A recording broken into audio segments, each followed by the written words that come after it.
Biz davam edirik, hörmətli Sili Səhər tamaşaçıları və çox xoş bir xəbərlə efirimizi davam edirik. Bəli, səhər-səhər belə xəbəri çatdırmaq əlbəttə ki, qürur vericidir, hörmətli tamaşaçılar.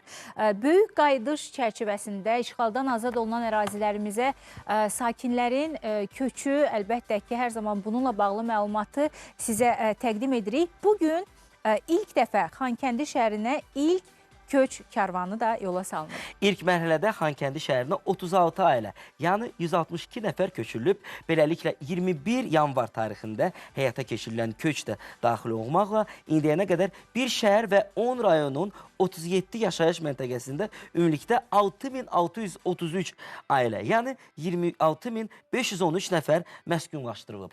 Təbrik edirik və nə xoş bizə ki, bax, Telesəhər komandası olaraq bu xəbəri indi sizə elə isti-isti çatdırdıq.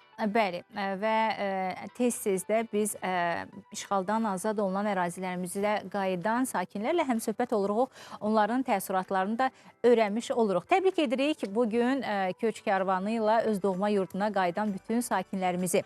Və növbəti rubrikamıza keçid edirik. Bu da telekitab rubrikasıdır ki, hər dəfə çox maraqlı kitab haqqında danışırıq. Bugün də çox maraqlı bir kitaba biz belə deyib müraciət etdik. İnanırıq ki, həm macəranı, eyni zamanda bədii əsərləri sevənlər bax bu kitabdan zövq alacaq. Bəli, Kim Suyang, Xilaskar Alina adlanır kitab.